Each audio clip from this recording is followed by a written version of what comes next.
Hello, everybody, and welcome to the PHLY Eagles podcast, live from the Xfinity mobile studio and presented by Bet365 and Ashley. We are here to get into the grabby grabs with Fran Duffy and EJ Smith. I'm Wulf, and the day after the Eagles came back from a 26-7 second half deficit to take out the Los Angeles Rams thanks to Jordan Davis's game-winning play.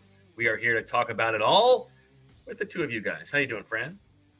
Doing great, guys. Yeah, it was a fun game to go back and be able to watch. Obviously, the first half was not as fun if you're looking for like a good, sound Eagles football. But we'll talk through some of the things we saw from the first half and the second half.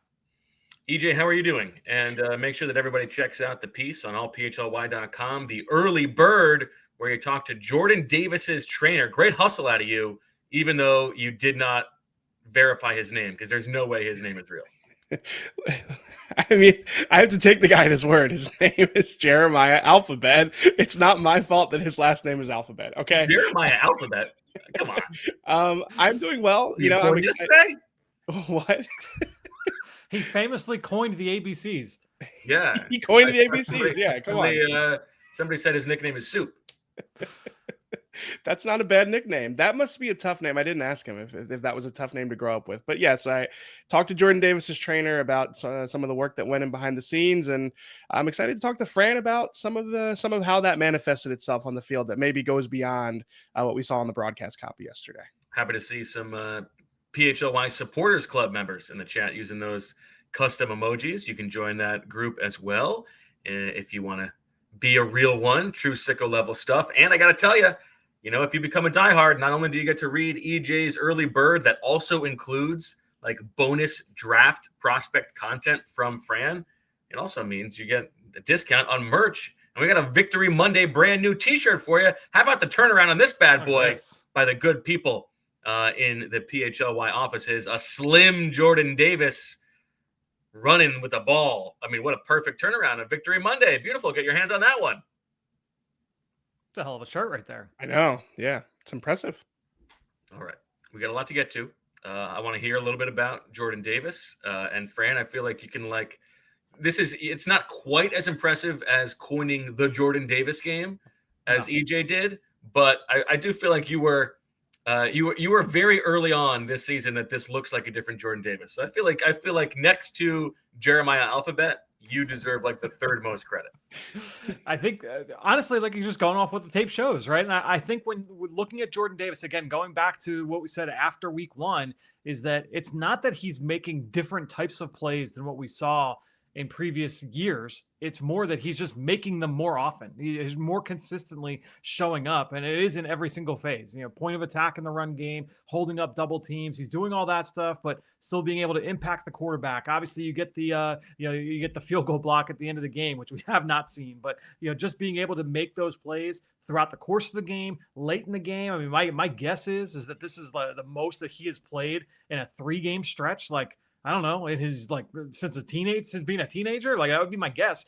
He's out there on a full-time basis. It's 3rd and 10 and Jordan Davis is out there. Like, it's impressive. It's been really impressive to watch through 3 weeks. And EJ, he said the same thing to you in that piece, that he doesn't want to be a splash player. That has been his guiding light. Yeah, no, he said he wants to be an every down guy, somebody who can impact the run, impact the pass, obviously make plays on special teams. I thought it was refreshing and interesting to hear him talk about being on the field goal block unit. He's been on the field goal unit for the last few years as like the edge protector there. So he talked about how a lot of guys will play on that special teams field goal block unit and just check a box. It's kind of an opportunity to take a play off and just sort of fill space. But it's obvious him and Jalen Carter, Fran, I love the clip you posted on social media that shows just how quick Jalen Carter was off the ball on that final field goal attempt there. But yeah, he talked about how there's effort there for them. There's detail from the Eagle special teams, both the special teams coordinator Michael Clay and the assistant special teams coordinator Joe Panunzio, who Jalen Carter calls Joe Peasy. Did you catch that in my colleague Jeff Nyberg's piece, former colleague Jeff Nyberg's piece? Joe Peasy there, yeah. Listen, old habits die hard. But yeah, no, I thought how would you stork rank your ex-colleagues? What's that? How would you stork rank your ex-colleagues? I'm not going to do that. Although what I will say is, Olivia's got to be down there now after the My Guy Cliff thing. That's she's got to be down there for sure. The Jordan Davis thing is it's so important for this Eagles team because this team that we know is so star studded. If Landon Dickerson is not playing up to his normal level because he's banged up, and until the second half yesterday, the passing game is not holding its end of the bargain, and if Quinyon Mitchell is just very good and not all pro level, like where do you get that stuff back? Jordan Davis has ascended to a different tier, and he is now like sort of among that star category if he keeps this up. And I think you really do have to credit. I mean, Jordan Davis gets the most credit. Fran, Jeremiah Alphabet, all these guys. But I do think the Eagles deserve a little bit of credit here because it was not an easy decision to exercise his fifth-year option. I didn't think that it was the right decision, given the way that they had talked about the money that they needed to save and spend. And they were betting on this leap coming. And it has come, and they deserve some credit for the self-scouting there. And Bo, you've been all over the fact that this is a position at defensive tackle that can be a little bit of a slow burn for guys. When you look at the Dexter Lawrences and the Jeffrey Simmons, and a lot of the top players at that position, Chris Jones wasn't Chris Jones right out of the box coming out of Mississippi State, right? I think the fact that we have seen this arc of development for some of the elites in the league, and it's not to say that Jordan Davis is going to be one of those guys, but the fact that, it's now like year 4 and we're starting to see this jump, good on the Eagles for getting out ahead of that. All right. We will get a little bit more to Jordan Davis when we break down the defense later on, Fran. But we're going to start today with the offense, and what a tale of two halves it was. And so as you went through it, I guess how bleak was the first half in your eyes?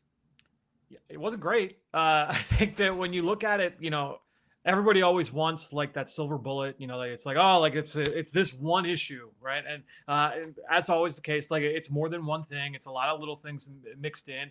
You saw starting offensive linemen losing one-on-one. You saw backup offensive linemen losing one-on-one. By the way, I don't think Matt Pryor was terrible in this game. Obviously that sack was bad, but I don't think that it was like, oh, Lane Johnson's out, Matt Pryor's in, offense bad. Like that right. To me, like that is not, I think that's kind of, that's convenient to me. I think the bigger thing was, again, you go back to some of these where it's receivers, like all running to the same spot. You had, the one you had a bad ball. You had some where it was like, all right, like is it a little bit conservative play call? They couldn't run the ball throughout the course of the really most of the afternoon, but especially in the first half, like could not get anything going on the ground. So it's a little bit of everything, and none of it was good.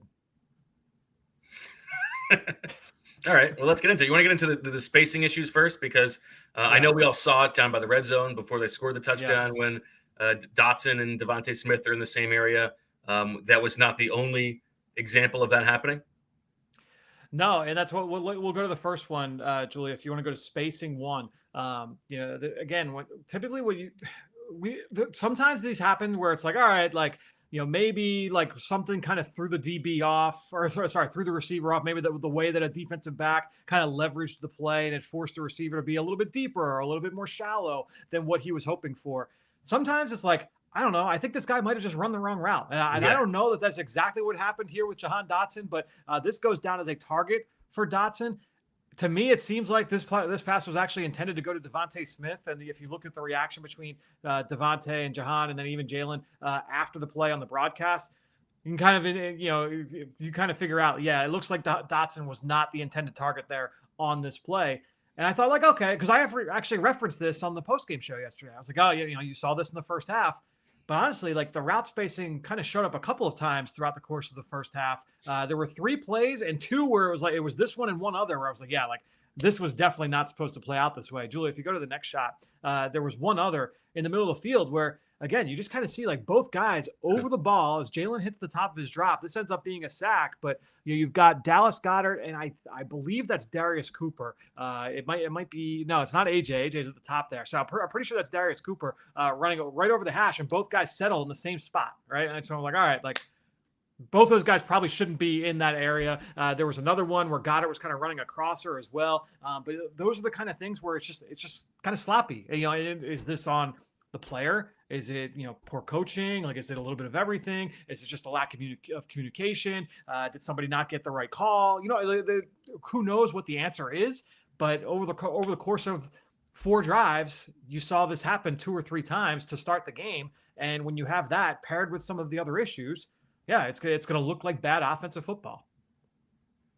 And so this is one where it's impossible. Like, yeah, that can't have been the design of the play, right? No. But then the question is it on the individual, or is it on, the coaches for not getting the message across? And that's what's I always struggle with, is that like I can't stand not being able to provide the why, right? Like, because everyone's like, oh, well, why is this happening? I'm like, honestly, I don't know. Like, I don't know why that's happening. Because like I said, it could have been that, oh, Darius Cooper got the wrong call, or Jahan Dotson, they talked about this and he just he didn't take the coaching point, or maybe it wasn't coached into it. You know what I mean? Like, it's one of those things where you don't really know what the answer is, but as a whole, they just had to get better, and throughout the course of the game, they got better. That wasn't an issue when you got into the second half of the game.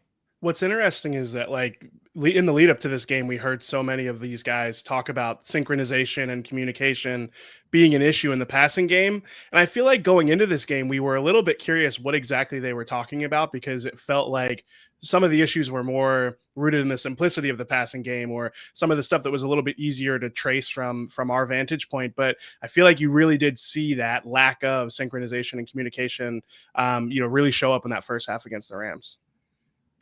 And obviously, the numbers were terrible after the opening drive. 4 straight 3-and-outs to close the half, -3 yards combined on those 4 drives. Then they obviously have the fumble on the second play of the first possession after the half. Did it look like more of the same to you, Fran? Like, we're going to get to like how the switch was flipped here, but before that switch was flipped, was it conservative play calling? I know that there was at least one play where the people at the stadium were saying that maybe Jalen Hurts missed an open A.J. Brown. What did you see? No, it's funny because as I was sitting through, I made my first pass through it, and I was like, yeah, it was a lot of, short stuff, underneath stuff. You hit Saquon Barkley in the flat. It's, a curl route and a flat route, or it's 2 slants, or, you get all the different combinations and stuff. But then as I'm going through my notes, and I'm like, oh, well, no, they had the under center, like post cross, like under center play action. It was a 2-man route where you had A.J. Brown run the crossing route, and he got intersected, right at the catch point. Quentin Lake comes in and knocks it out. Like, that's a shot play. It's a play action shot play. There was the sail route to Jahan Dotson that Quentin Lake got. Quentin Lake was all over the film. The nickel corner for LA. He was maybe their best player yesterday. But he got that PBU. Like, that was all right. That's a downfield attempt. They had a number of those built in to those first 4 or 5 possessions, more so than what we had seen in previous weeks. So I do think that they were attempting to be more aggressive. They just weren't. Like, the synchronicity was not there over those first 4 or 5 possessions. Now, you could say, like, all right, like, this was a little bit, outside of their norm. They hadn't been playing this way throughout the season so far. It was only a 2-game sample, but they hadn't been playing this way. Did they just have to get their sea legs under them, and then they started getting into a rhythm? Maybe. But the fact that, like, seeing Jalen react the way that he did, in game, right, and like kind of like in terms of like getting the energy to say like, yeah, like let's continue to play this way. I do think there was definitely some kind of a sea change there, right? It feels that way anyway. Yeah, EJ, you talked to the guys, you listened to the interviews. The way that A.J. Brown talked, let your killers go out there and make plays, like the way that Jalen Hurts talked after the game, it is hard for me to believe that this has not been coach directed. Yeah, it almost felt like, and you guys correct me or tell me what you think about this, it almost feels like AJ and Jalen after the game sort of got the ball rolling on maybe the come to Jesus moment for this season. You think about the early bye last year and the opportunity it gave them to reevaluate what their identity on offense was. It felt as if this was their moment to say, okay, like, we've been playing scared to lose. That's what Jalen said, playing not to lose was what he said in the post-game interview with Pam Oliver. He kind of walked it back in his post-game press conference when asked specifically about AJ's comments about the offense being conservative and wanting the offense to be more aggressive. He said the offense was aggressive in the second half, but I do think that maybe this is part of the growing process and the story of this year's offense, and maybe being a little bit more willing to take shots. They have the talent to do it. They showed it. I think that once they proved it in that second half, they both were more comfortable to say something that I think we knew they felt going into this game, that they wanted to take more shots, be more aggressive. Jalen talked about chasing it after the Chiefs game. I do think that this was an opportunity for them to kind of get the ball rolling on that. And I do wonder if this is the beginning of this offense changing to be more aggressive because of those comments after the game. I'm going to read some of them because you can't hear these things and not get exactly what he's saying. I don't think it should be like that, meaning conservative. I think it should be let your killers do their thing, which is like so spot on, and play fast and play aggressive. I'm not saying that we haven't been, but me personally, that's what I would like. Obviously, we're going to run the ball and we're going to set the run off the pass and the pass off the run, but we have a lot of good players. I feel like you should just let us go. Let us go hoop. And then later on, he's asked about what turned things around. And he says, I don't mean this in a negative way. I just got the ball, and I think it's that simple. Like, no arguments. We all kind of agree. He's not wrong. We'll go through all these with Fran, and I'm sure there will be details that are lost on most people when watching the game. But some of these are like just AJ Brown on a curl route and he just wins. It's like, it doesn't have to be that complicated when you have players that good. And I think that is, it was validating to watch the Eagles passing game in the second half, because it really was. It was like, okay, like this doesn't have to be that hard when you have players like that. We will get it on the other side. I want to ask you guys if you think that they will internalize the lesson that I think everybody else has taken from this game, and whether this is in fact like the best case scenario outcome, where you get the come to Jesus like resolution of this is how we have to play or how we can play.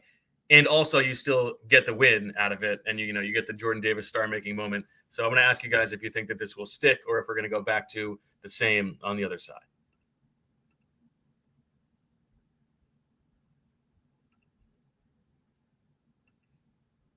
So EJ invited me over the other day. He said, we got to check out these grabby grabs.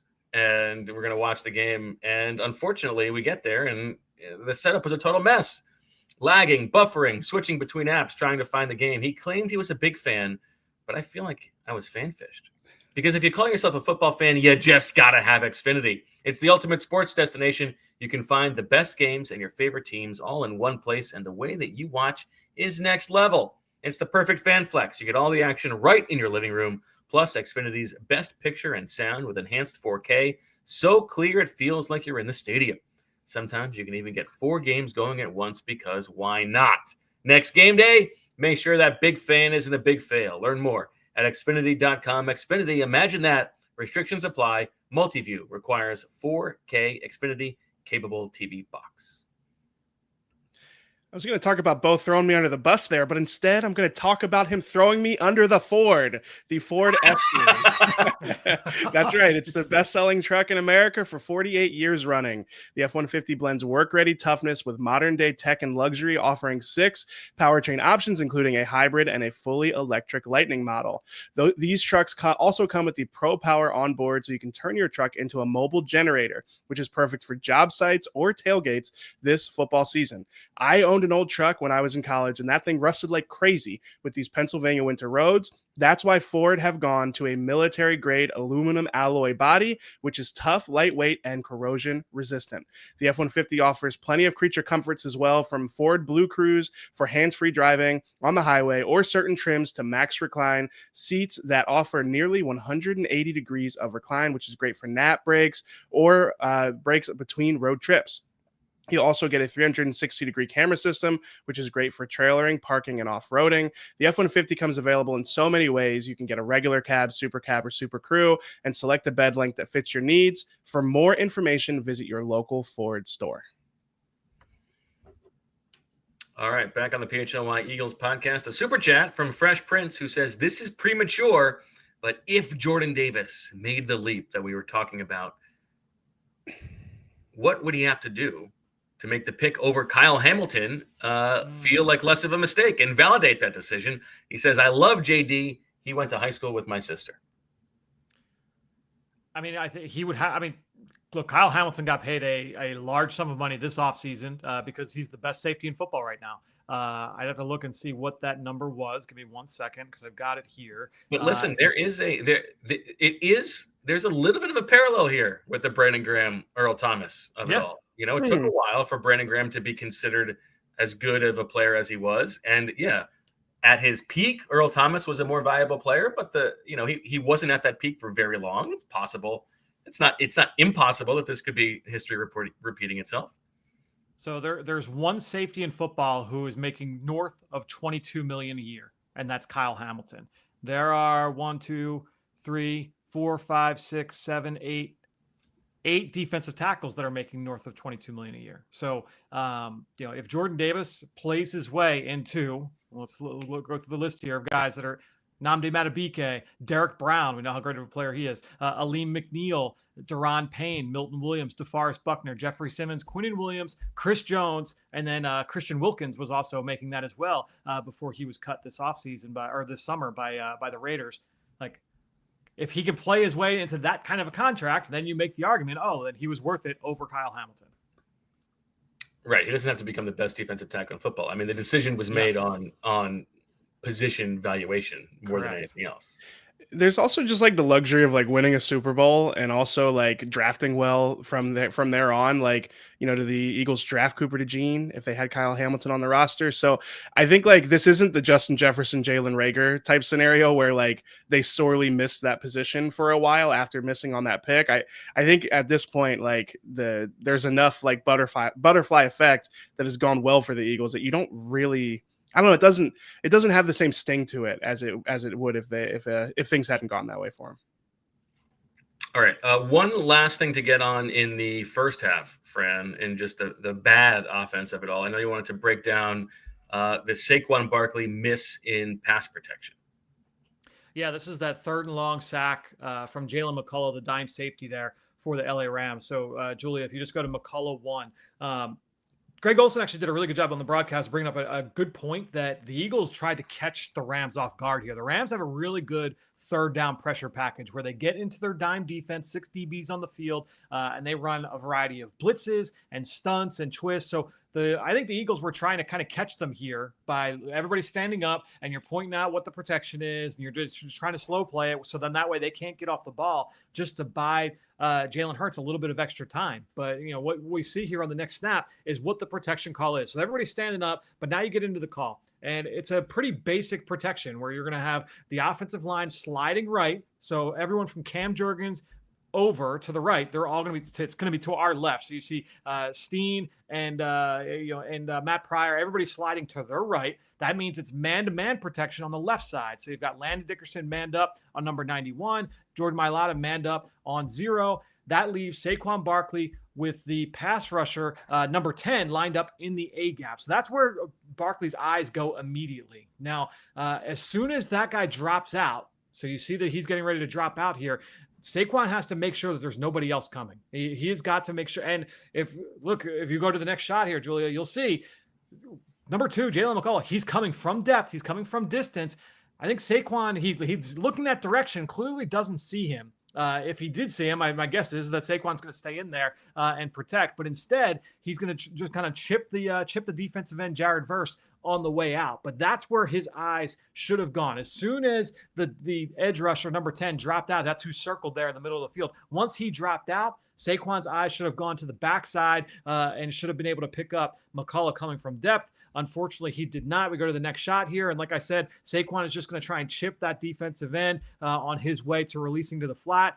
Number 2, McCullough's got a free run right at Jalen Hurts, and Hurts just takes a really violent shot here, a sack on 3rd and long. And again, that's kind of what I was going for. Is all right, they call a downfield play there on that play, like something that attacks past the sticks. Like it would have been an intermediate gain that you probably would like 15, 20 yards. But because the protection didn't hold up, and that's not on Hurts, we're like, oh, he should have seen that. To me, that is a Saquon Barkley miss. I could be wrong. It could be that he's only got that one and he's got a release. But from my understanding of protection rules, that should have been Saquon's responsibility. When they showed the replay on the broadcast from like the angle of the Eagles backfield, like you lose McCullough for a second. He is hidden behind the left defensive end. And I do think that that's what happened to Saquon as his eyes are turning. He's just out of vision for a second, and then by that time, it's too late. Yeah, it was well-designed blitz. Like they did a good job of kind of showing rush one way and then dropping out and sending someone from the opposite side, and it was able to get home. This was I believe, since Chris Shula took over last year, this was their second highest blitz percentage in a game this season, and that's obviously coming off of last week when Spags blitzed the most that he has blitzed. What did you make of their game plan on that front?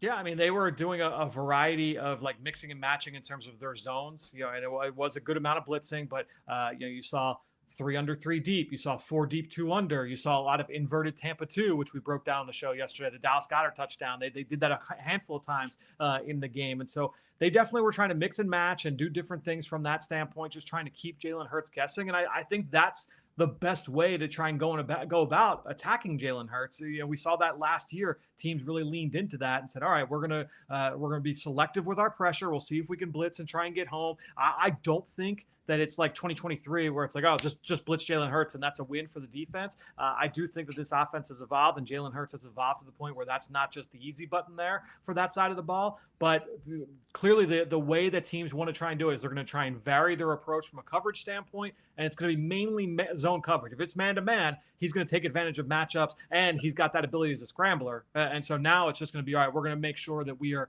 really keeping him guessing from a zone coverage standpoint. I imagine that this is going to be a real topic this week as we turn the page to Todd Bowles and the Tampa Bay Buccaneers. It's going to definitely be topical for the next few days. Todd Bowles from the last year. Oh, yeah. Okay. All right, let's do that. EJ doesn't know that joke, though, Bo. This one went over my head. It's important. It's important that he gets brought in on things that he doesn't know about. Michael Kendricks coined that term in 20. This happened like a decade ago. Yeah, thank you for using my verbiage to help me understand. When there was the year that Todd Bowles replaced Juan Castillo midseason as defensive coordinator, which I believe was Kendricks' rookie year. And then the next year, the Eagles were playing against Todd Bowles, and during the week, Kendricks was asked about playing Todd Bowles from last year. Like, is there any advantage to that? And he did not remember who Todd Bowles was. That's awesome. And with that, we head to the Ford drive of the game. And here, I want to dive deep into the last Eagles offensive possession, Fran, because we will get to some of the big picture stuff. I want to know what Jalen Hurts did in this game. But after they have that stretch of 4 3-and-outs, and then the 2-and-out turnover, they go touchdown, turnover on downs, and then finally the game-winning touchdown drive. 17 plays, 91 yards, capped off by that 4th down touchdown pass to DeVonta Smith, which you broke down very well on the post-game show last night. Everybody can check that out on the PHLY YouTube page. But on this drive, knowing what they needed to do, this is one where A.J. Brown in particular came up big with those big man muscles. Yeah, I mean, it was bully ball for A.J. Brown in those scenarios. It wasn't like they did anything special to kind of like scheme him open. They put him on the backside of some of these routes and said, all right, we're going to run some kind of 3-man concept to the right, and A.J., you're going to run a stop route at 12 yards and just go and win. And he was just a bully at the catch point. And then after the catch, the Eagles came into this game as one of the worst yards after catch teams in football, which, by the way, like, that also kind of speaks to the nature of this pass game over the first 2 games, that there was so little verticality. It was not a downfield offense, but then you also were so low in yards after catch. Like, usually it does not work that way. It's one or the other. Like, you're either a good quick game and yards after catch offense, or you're a good deep ball offense, and it's going to be volatility, but you're not, you're picking up yardage somehow. The fact that they were so low in both kind of speaks to like the lack of health, in that pass game overall coming into this one. But in this game, I mean, A.J. Brown just after the catch was a monster and just did an outstanding job once given the opportunity over the course of the game. Watching him on those 2 stop routes like made me think about the story I wrote last week where he talked about how his mindset's changed, where like every time he touches the ball, he feels like he has to change the game because he knows that there is going to be limited opportunities for that. Like watching him like be like, no, I cannot let you tackle me behind the sticks. Like I have to make the most of this opportunity. And it's, the thing that we've talked about, which is probably overstated, like, get him an early touch, stuff like that. But like, you see him literally he's like a video game character. He's gaining more juice the more he gets the ball. it like, he has the one-handed catch on the beautiful throw from Jalen to start things off in the second half. And from then on, it's like he finally starts to look like the all-pro guy who we've all come to know. All right, so now I'm just going to have to take a whiff here. I've been saying it for a couple of weeks now. He's been he's healthy. It's not the health. It's the fact that he's been floating through games, probably frustrated by the lack of involvement. So I think we can put that to bed now. I feel like we've cracked the code. That's a whiff-taking situation. I mean, well, I'm going to take a little bit of credit. I think I came out on the right side of history on this one. EJ is like barely talking this whole episode. The only time he's chiming in is to just give himself a whiff. For a guy who can't smell, you take a lot of whiffs.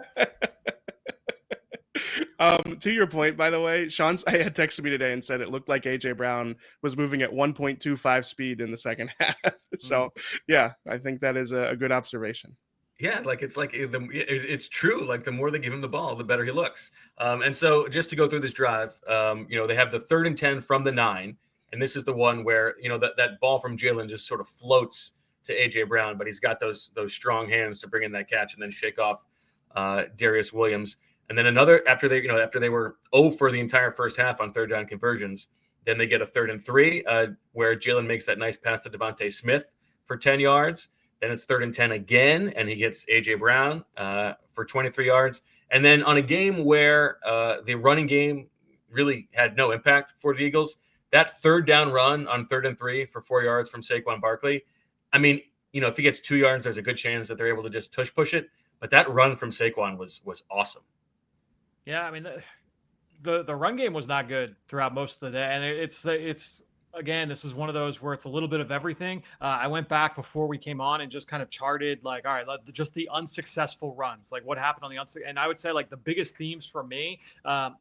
Look, they're not getting the same play from the interior 3 that they got from a year ago. Okay, so Landon Dickerson clearly not 100% healthy, and I think that's showing up in the run game as well as in the pass game. Tyler Steen not playing to the Pro Bowl level that Mekhi Becton was a year ago. He's not playing poorly, but he's going to lose some matchups because you're a solid player and not a great player. And so I think when you're looking at Steen, all right, he loses one-on-one to Braden Fisk on one play. He loses one-on-one to Poona Ford on one play. He loses one-on-one to Kobe Turner on one play. I do think that as you got into late second quarter, early third quarter, I think that Saquon was pressing a little bit, and maybe his eyes were a little bit too quick to try and find a cutback. There was one play where it was 1st and 10 backed up late in the second quarter, where if he had just stayed on this front side, it was inside zone. If he stayed on this front side, the lane was there to the outside to behind Matt Pryor and Tyler Steen, but his eyes were so quick to try and cut back.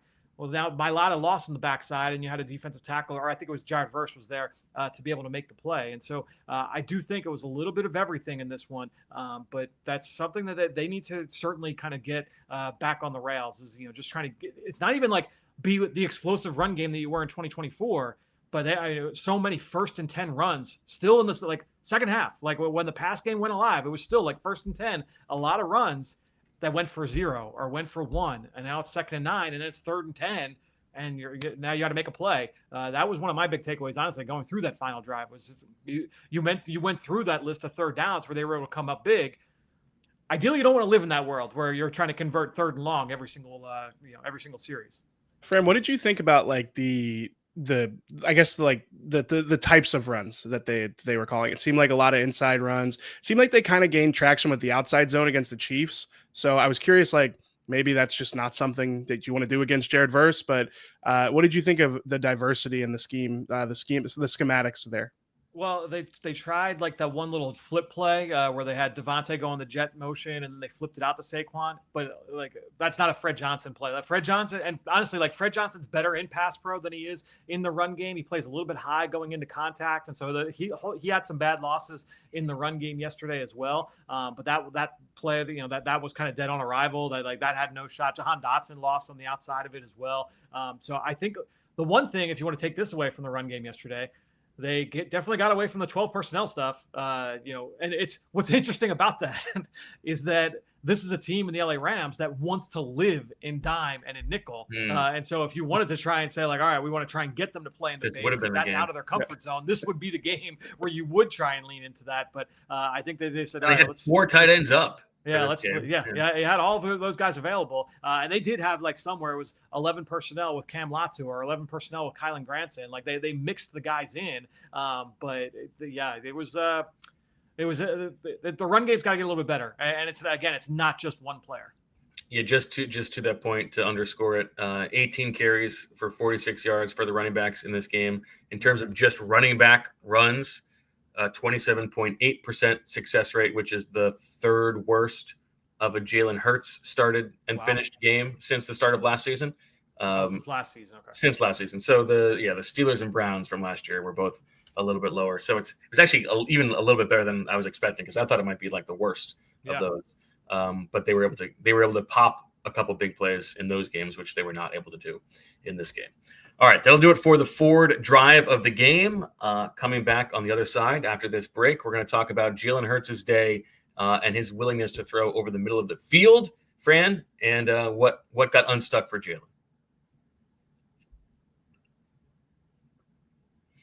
But first, we talk about our friends at TrueMark Financial. TrueMark Financial Credit Union.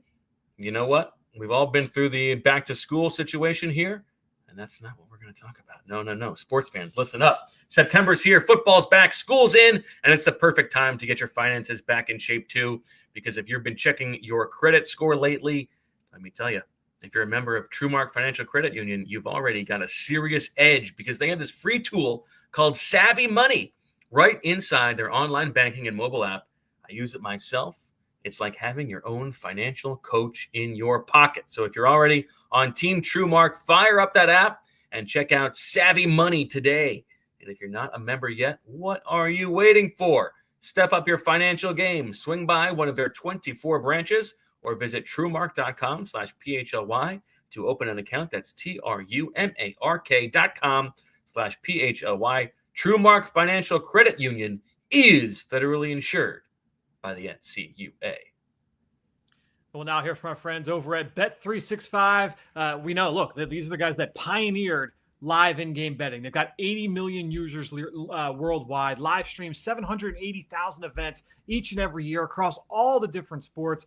Not only are you, look, we're into baseball, you got the early payout offers with MLB, but we know like football, college football, NFL, you've got the early payout offers with the NFL. They also have like all the different specials depending on the day. Sunday Night Football, you've got the $365,000 jackpot. Thursday nights, you've got the $10 safety net bet. Monday Night Football, we got a big one tonight between the Ravens and the Lions. 50% off or 50% super profit boost token on those single game parlays. So you want to make sure you can take advantage of all of these offers over at Bet365 with the Bet365 early payout offer that I mentioned earlier. You're a winner if your team goes up by 17 points with an instant payout on straight bets and parlay selections marked as winners. So download the app, use the code PHLY365 when you sign up. Take advantage of all these great offers.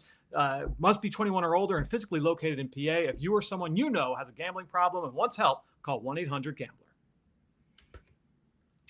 All right, Fran, let's get into Jalen Hurts here. And what did you see as this offense came unstuck in the second half?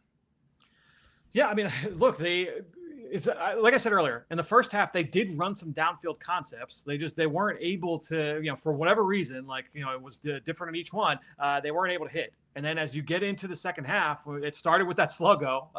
So they run the slant and go to A.J. Brown, and it was like the floodgates burst open. The very next play, they hit Dallas Goedert down the seam against Tampa 2 invert for the touchdown. We broke that play down on the post-game show yesterday, so you can go back, check that breakdown out. The film confirmed everything we thought from the broadcast copy there, so we're not going to break down the screen grabs on that one here.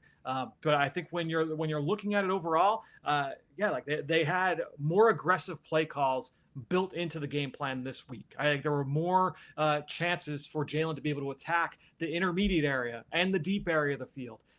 In the first half, there was one, and EJ texted it was the first third down of the game, right? EJ, the first third down of the game, Jalen takes off and he was tackled just short of the sticks.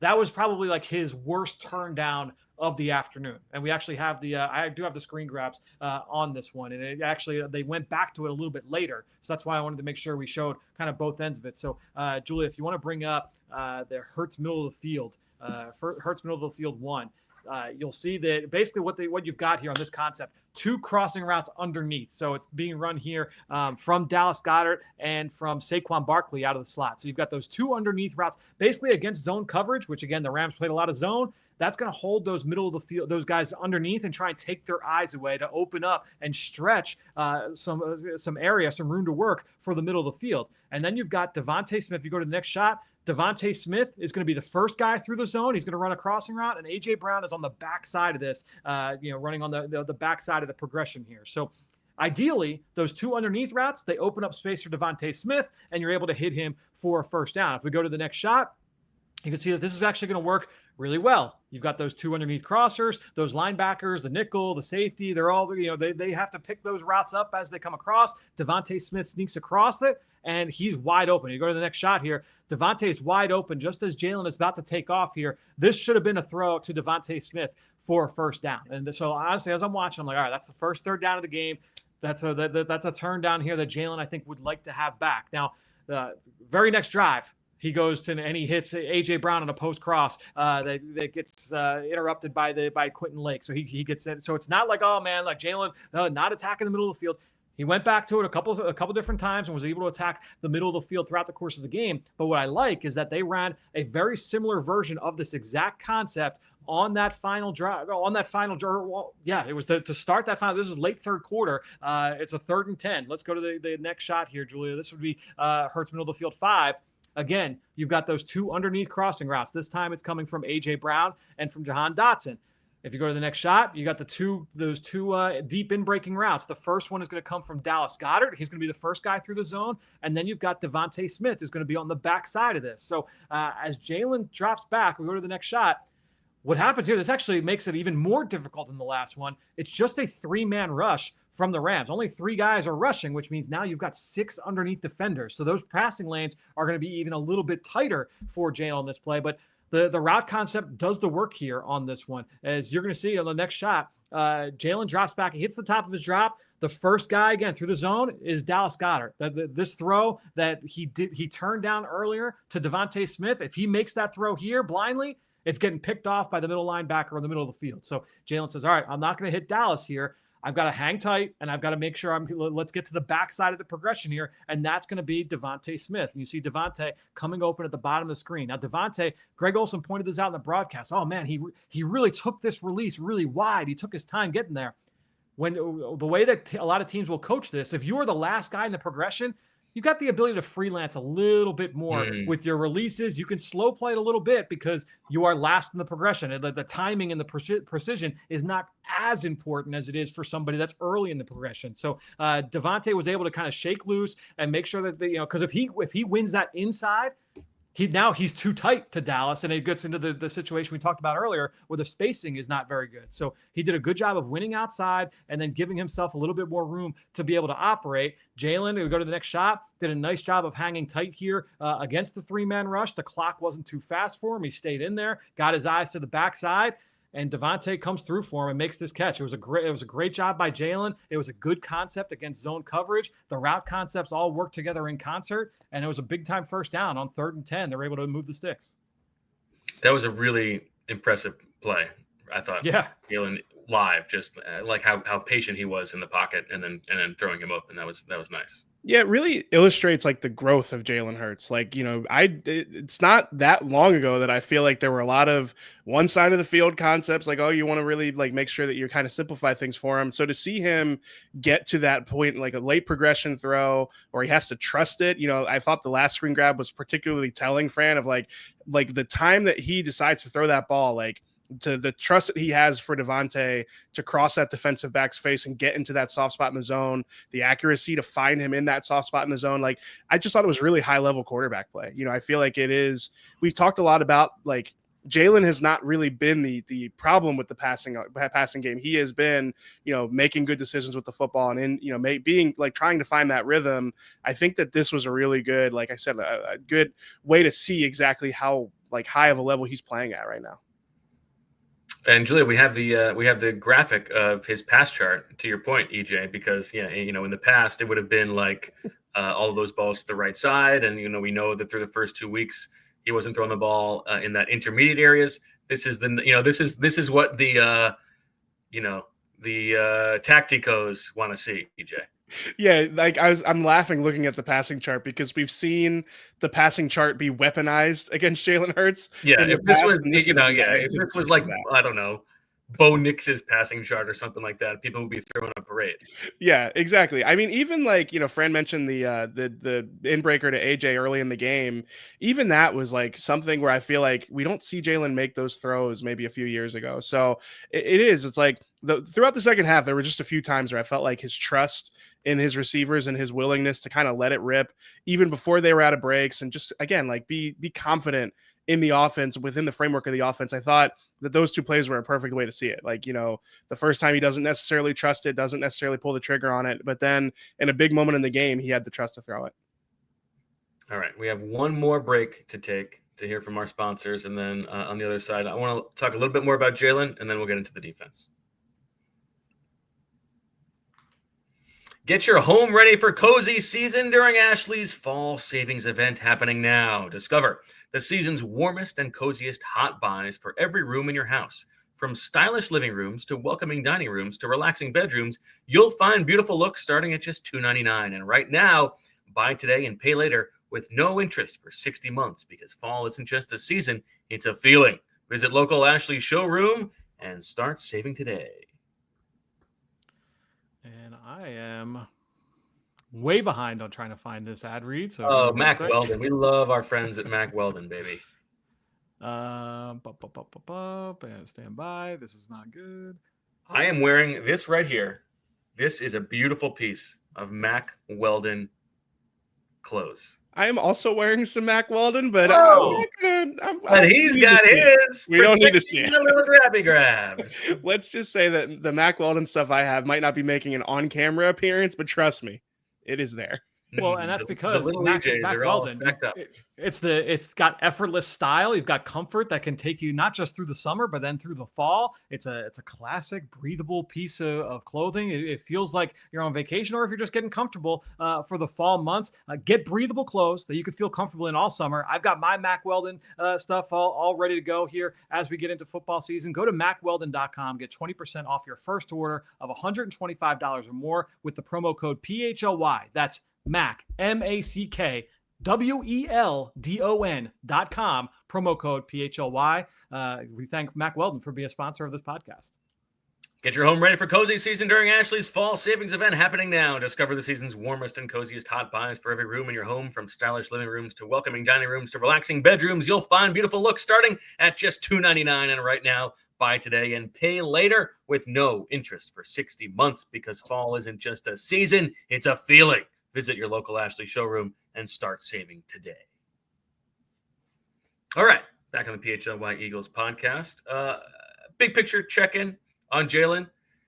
Like the footage of him on the sideline, like completely no-selling the Jordan Davis thing as Nick Sirianni, almost knocks him over. It's just so good. It's so cool. Like, all of this nonsense and like all of the things surrounding this team. And sometimes you'll hear behind the scenes stuff of like, oh, well, it's really Jalen's fault. Like, like somebody's like, I'm so tired of that. Like, the guy is nails, man. He's a Super Bowl MVP. He doesn't need me to back him, but I feel like these 3 weeks of football to start the season have made me more in the tank for Jalen Hurts. I think he really is like, the Eagles fans who feel like there is like a thing against him nationally. I do feel like he is criminally underrated for everything he brings to like the tenor of this team and the calmness and the coolness. He's very cool. We had this conversation before a pod last week about like some of the indications internally about why the offense looks the way it looks. And I really haven't stopped thinking about it since we had that conversation. Like, just the role that Jalen plays in how the offense looks, and maybe how there can be a misconception about that. Or at the very least, like, you made a very compelling argument that there might be a misconception about Jalen's role and the way the offense looks. And when you watch him play like he did in the second half against the Rams, it is like, I don't know. I think I might need to reframe my view on like what a Jalen Hurts offense should look like, what it has looked like, and sort of the factors at play there. So yeah, I've been a little bit conflicted since we had that conversation. I think that you might be swaying me to your side of things here.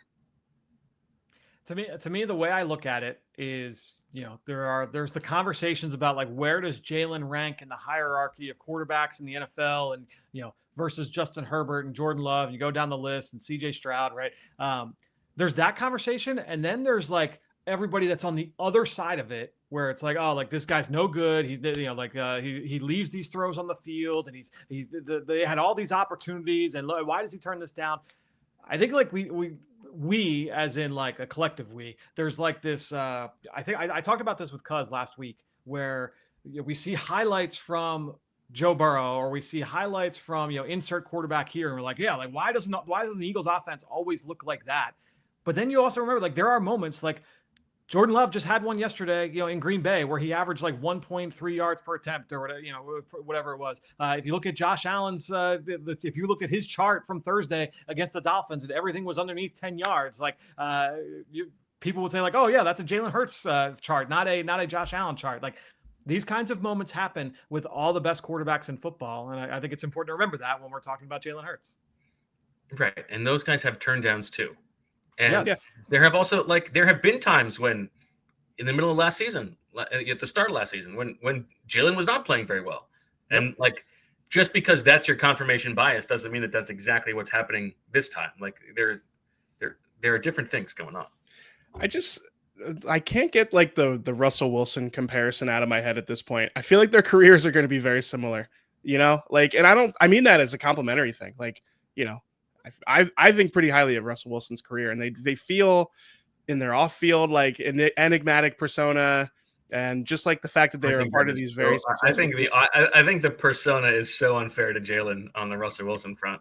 I mean, they both are enigmatic at the very least. I'm not saying that they act the same, but they both are sort of, they just, like, most people don't react to a blocked field goal to save the game the way that Jalen would. And I'm sure Russell Wilson would have had probably the exact opposite reaction to it. But yeah, still both sides of the spectrum there.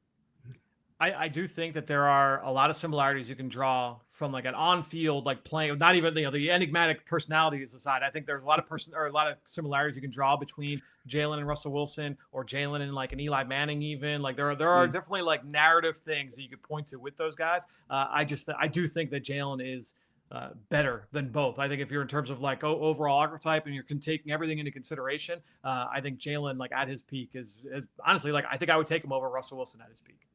Russell won, however many Super Bowls. Yeah, I'm with you on that. I think peak Hurts is better than peak Russell Wilson. I think the Cam Newton discussion, like peak at the peak of their powers, that's where it gets interesting to me. Yeah. All right. Super chat from Joe Rockhead, who says, how has Steen looked on film, Fran? Maybe a grade, and any word on Lane? I guess the Steen, to me, I'll be interested to get your guys' thoughts too on this. A lot of it would be like based off like expectation. Like if I were to say like what my expectations were, I'd probably give him like a B or B plus. If you were going to grade him, like, all right, if we're like A is like best right guard in football, then he's probably like a C, right? Like I think he is a fine starter. Like he's playing like starting quality, like right guard, which is fine. Like he would be the second best lineman on the New York Giants right now. But with the way that the Eagles are built, he's their worst starting offensive lineman if everybody's healthy. So, I think that's the way I'm looking at Tyler Steen as of this moment. A couple pieces of injury news from around the league. Nick Bosa out for the year, torn ACL, and CeeDee Lamb set to miss several weeks with a high ankle sprain. Tough. Yeah. All right, let's talk about the defense, Fran. The run defense, not giving up explosives necessarily, but they have been picked on a little bit over the start of this season. The two worst games by success rate in terms of run defense for the Eagles under Vic Fangio have been this game and week 1 against Dallas. What's going on? Yeah, I think that, I went back and I watched the 7 runs from the running backs of 8+ yards in this game. So Kyron Williams had a handful, Blake Corum had a couple as well. Two things first right off the bat. Kyren Williams is a good back. Blake Corum was running pretty well yesterday as well. And this scheme is tough. Like, there's a reason why. I mean, this scheme has been doing it since the 90s with Mike Shanahan, right? And Terrell Davis and Mike Anderson and Olandis Gary. So like the scheme itself can be very difficult. Now that said, I do think that there are a couple things that I would say, like, as my big takeaways. Number one, too many missed tackles. You had a missed tackle from Quinyon Mitchell on one. You had a missed tackle from Cooper DeJean on another. You had a missed tackle from Zach Bond on an explosive run. So you had missed tackles at the second level that would be uncharacteristic of the Eagles defense. I think that Cooper DeJean, who is normally a awesome run defender, was just okay going up against Puka Nacua and going up again. Jordan Whittington got him a couple times. One of them was maybe could have been flagged as a hold on I think it was the second long run. Well, those are tough to officiate, Fran. Yeah, I mean, we honestly, like, throw inside zone out. We should probably vote on that next week or next spring. But I think that, to me, those were the two biggest things. I do think as well, like Jalen Carter, he's not playing poorly against the run, but he has, like, there was one, I think the very first one, like, he gets unearthed by the double team, and he ends up like a gap over. And I think it's all right. Like, he has one down rep, and then everybody else, that turns what could have been a 3-yard run into a 7 or 8 yard run. So now, as I go through, I told you there were 7 of those plays. 6 of them happened in the first half. Like, they were just more sound against the run. The last one that happened was in the fourth quarter. It was a 1st and 10, and it was a cutback run by Kyren Williams, where he, like, starts to his left and winds all the way back. The only reason he was able to wind all the way back, Josh Uche, like, started turning and running with the tight end, releasing downfield as if it was going to be a play action pass play.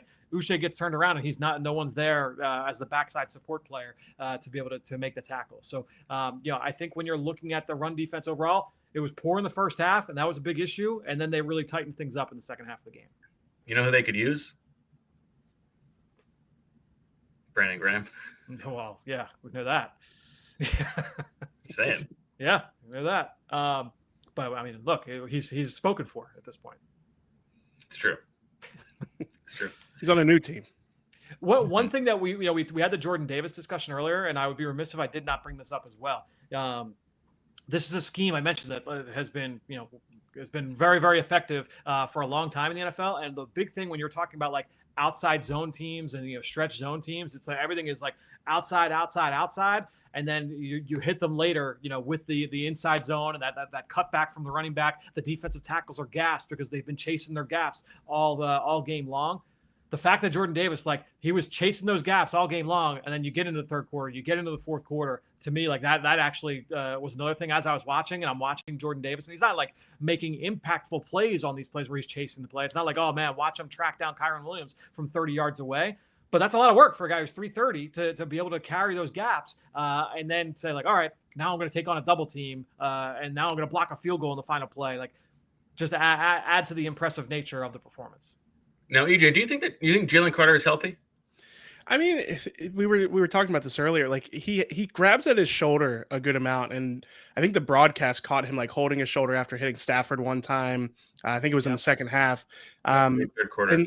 Yeah, so to me, it looks like he's going through something. It's not enough to, like, be debilitating for him. The next play after he's holding his shoulder there, he's, like, pointing at something, and he's clearly, like, able to play through it. But yeah, it doesn't seem like he's totally right. Yeah, to me it seems like it's kind of like at a different level, the Tyler Steen conversation. It's like he's playing well.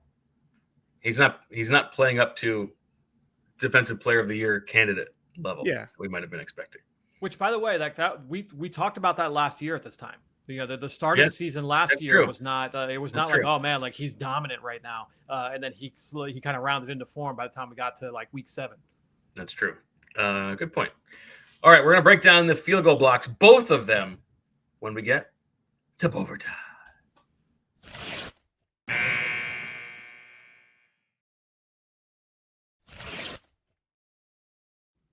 All right, Fran, let's go with the first one. The double block here with Jalen Carter and Jordan Davis. And boy, like, I feel like the way that they block these two punts is so, the way we've talked about the Eagles just being the bullies and, like, being bigger and stronger and meaner than the other teams for, like, a season and a half now. They both felt like that just like get out of here. Well, we talked about the interior of that offensive line for the Rams. Justin Diedich was in at left guard. He's a smaller blocker, and these are the same guys you're going to see out on the field goal unit. I think that they were able to take advantage of that size differential. Certainly on these two plays. So let's just go to the first one here. This is the Jalen Carter field goal block in the fourth quarter. So Carter block one, Julia. So the first thing that stands out, the get off from Jalen Carter here was ridiculous. And you can kind of see like, all right, the ball has been snapped. I wanted to make sure, all right, there it is right there, just past the 20-yard line. Jalen is flying off the ball. And I went frame by frame to be able to see all right, when does his first move? He is wired into this snap count. As soon as that center drops his head to go to snap, he is flying off the insane reaction quickness from Jalen here. So he flies off the ball. And what that does, if we go to the next shot, is that it allows him to get inside, because you got to remember there's rules in terms of what you can do in terms of contacting the long snapper. You're allowed to steal that A gap. You can get past him, you can touch him, but you can't impact him because he's a defenseless player, in that situation. So because he was so fast off the ball, Dotson had no base to be able to stop. So Dotson is the left guard there who's standing straight up in the air. And you could see look at where the pocket should be with Dotson and look at where his feet are. He lost 2 yards on this play. So Jalen Carter's get off to me was all the sole reason why this kick was blocked. Outstanding job from him. Obviously he takes to the air and then he and Jordan Davis are both in position to be able to block this. But to me, this was all Carter's get off on that one. There's some good grabby grabs. It's a good screen grab, illustrations, drawings, doodles. I'll take anything. All about the grabby grabs. All right, let's get to the next grabby grab. All right, so the next one obviously is the pivotal play. This play needs, if you really want to coin something, EJ, this play needs a coinage. I don't want to coin stuff. I just do. It just happens. It's natural. Okay. Why don't you call it the Jordan Davis play? If you look at the timestamps, that's all I'm saying. Somebody had to coin it. It's not coining. Woke up, it was Monday morning. Who was the first person to say Monday? All right.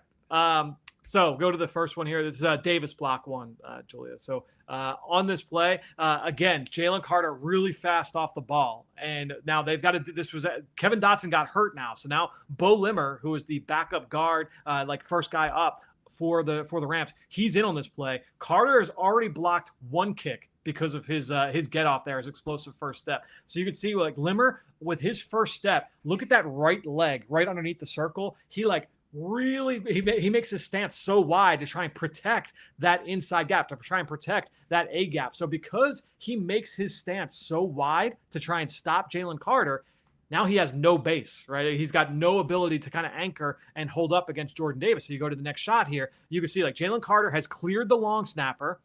Now he's into the backfield, and you can see Limmer, he is standing straight up. So now Jordan Davis, he just bench presses him. He completely unfolds him. You go to the next shot here, and you can see Jordan Davis exploding through. Limmer is completely off balance. He's got his left foot is up in the air, but that's, again, he's protecting the inside half against Carter in his first step. He just gets uncorked. Jordan Davis gets into the backfield. You get the field goal block. Just an unbelievable job there. We go to the next shot, and you can see now there's Jordan Davis, full extension. Can we talk about one very underrated part of this, though? And I didn't do a good job of getting the screen grab over to Julia, but on the right side is Jacorian Bennett. Now you can see on the left side, Keely Ringo is coming with his hand. He's going for the block here. Okay. Now typically when you have a field goal block, everybody on the field is not going for the block, right? Because you want somebody to be available to be able to pick up the blocked kick. So in this case, you have Keely Ringo coming off of our left side. Jacorian Bennett is going to be the guy that is going to try and scoop up this fumble. We know that he is not the one to scoop up this fumble, and the reason why is that when the kick is blocked, the holder is about to try and jump on the loose ball. Bennett did a really heads up play in that he took the holder out. Like he went and just kind of like boxed him out and laid his body out to keep the ball live. And then Jordan Davis is able to go for the scoop and score. So give the assist there to Jacorian Bennett. Just an outstanding job that I don't know that I've ever seen a guy do that. I'm sure he's not the first to do it. I don't want to say he coined the action, but I think that it was a really heads-up play there by Jacorian Bennett. We are not going to fall for this. We are not going to fall for you going out of your way to say something nice about Jacorian Bennett just because you've already been called to account on burying the guy. And by the way, even in this, the hidden message is he belongs on special teams. Look, you thought you were slick, Fran. The chat was waiting for you to bring up Jacorian Bennett. He did a great job on special teams yesterday. Awesome job. Look, and that's what I said he was. He's a fourth corner. Like he's going to give you good special team snaps. It really was crazy, that final Rams drive.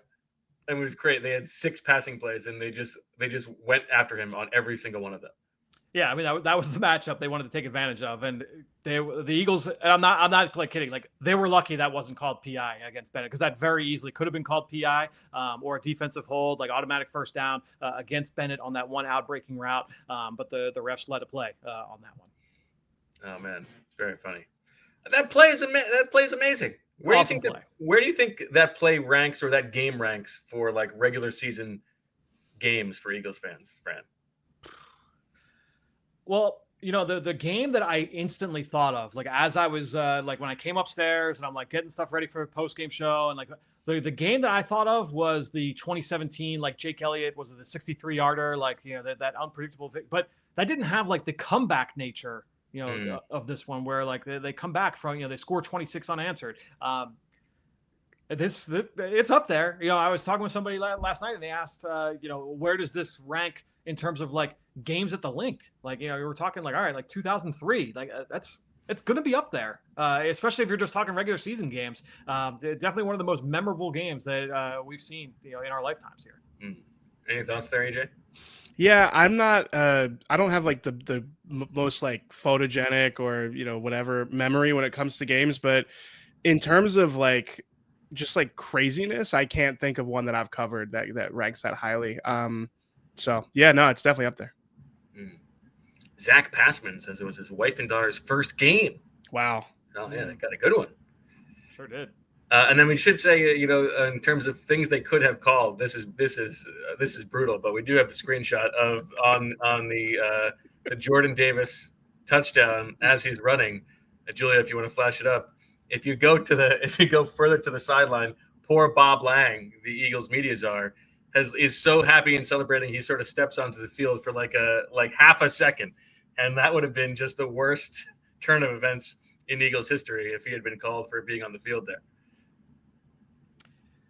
Yeah, and when you brought that up to me, my mind immediately went to when the Eagles' previous security director, Butch, got hit on a sideline infraction. I forget who was the opponent on that one. They were talking Panthers. He struck the ref. It was 2004. Yeah, I believe. I remember that one well. That was my first year at Temple. EJ Opening was 8 years kickoff old. of the game. What's that? Opening kickoff of the game. So different situation there. Different, yeah. From the first play of the game to the last play of the game. That would have been. I mean, could you imagine? Could you imagine the storm in the city if that had been called? It's just crazy. I feel like you can't blame him. Yeah, I mean, crazy game, crazy result. But you got to stay on the sideline, and he knows that. I'm sure he knows that. EJ, what would they have called that? What would that game have been called if that flag had been thrown?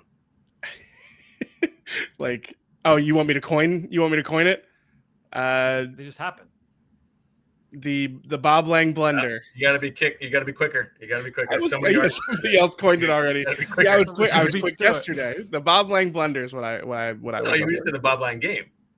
No, the Bob Lang blunder. It's a mistake. Well, you don't have to throw blunder in there. Make it worse.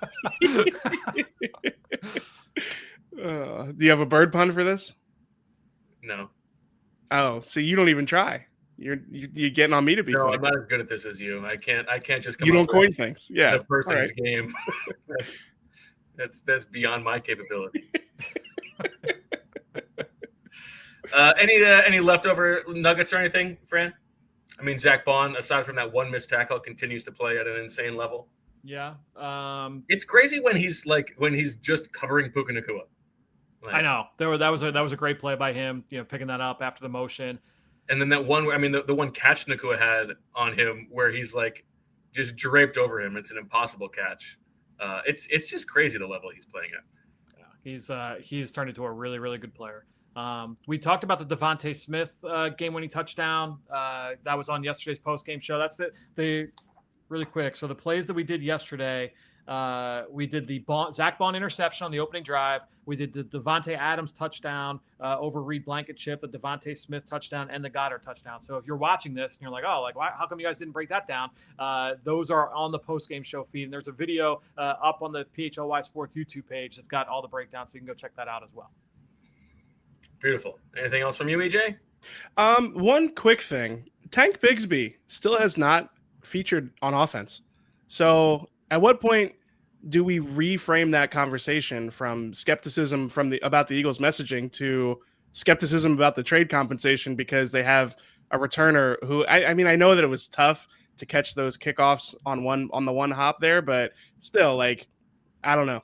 The 2 weeks in, this trade is not looking like a great one for the Eagles. What I would say is that I don't know that the running back value is necessarily like, oh, they're trading for this guy so that he can, that he can take 8 carries a game. I think it was more like, all right, like as a fail-safe option for 2025 and for 2026 because he's under team control for next year as well. So I don't necessarily think there was going to be like early payout for his running back value. That said, like, the emphasis on him being a returner and then him having this struggle. I mean, Bo, you're never wrong. You were just early with that swooper last week. That's right. Yeah, you should have re-upped it. That's right. I mean, to me, I think it's not an indication that they were telling the truth. It's an indication that they are going out of their way to pretend like they were telling the truth. Oh, I don't know. That's a stretch. Don't play him. Don't play him. They're just covering their tracks as much as possible. Just keep AJ Dillon out there. That'll show him. Yeah, I mean, can we give Tank Bigsby a coward's draw carry, please, if we're going to just be wasting these carries? I agree with that. Yeah. All right. Good stuff, everybody. We will be back tomorrow at 2:00. We will have EJ in studio. We'll hear from Brandon Graham, the unblocked Brandon Graham on the big block from Jordan Davis. So plenty more to come. Check out EJ's early bird on allphly.com. Check out that Slim Davis t-shirt on the AllPHLY store. And that's all we got. Oh, yeah. Victory Monday shirt release. Nicely done by the quick turnaround with the All-City folks. And that'll do it for this episode of the PHLY Eagles podcast. Comment, like the video, subscribe. I mean, don't pull your weight, okay? We're almost to 50,000. What? We're almost to 50K. Subs, yeah. Yeah, we got to get there. It's a lot of subs. It's a lot of hoagies. I don't even make that correlation. Yeah, man. Tough way for you to end the pod. There are that many submarines in the world. Probably not. You're going to be thinking about the way you ended the pod all day. I promise you, I promise you that will not be the case. That makes one of us then. Yeah, I mean, this is absolutely gone from my memory in 30 seconds. Flush it and move on. That'll do it for this episode of the PHLY Eagles podcast. Thank you, Julia. We'll talk to you tomorrow at 2:00. And as always, oh, by the way, that guy eating soup on the plane, throw him off the plane. Yeah, total violation. Absolute violation. Eating soup on the plane is like borderline arrestable. We will talk to you tomorrow. Also, shout out to Bill or to Bob in the chat. Bob Rinaldi, who said, it was a sicko that I saw out in the wild on Saturday out in the orchard. So him and his daughter, both diehard listeners of the show. So shout out to Bob. Shout out to Bill as well, who lives around the corner. I saw at a school event just recently, who also is a diehard listener of the show. And shout out to Barry. There's got to be a Barry out there somewhere. Shout out to Bo. Yeah. Shout out to Brent. You got any bees, EJ? Not Bo. I bet there's a BJ out there somewhere. Blunder. Don't go there. Just because you got your Mac Weldons protected doesn't mean that's where. Oh, man. This really took a turn at the very last second. You know what? Now I'm going to be happy about the end of this. Now I'm going to be the one thinking about the end of this pod the rest of the day. All right, that'll do it. We'll talk to you tomorrow. And as always, we love you. We all silly like the mayor.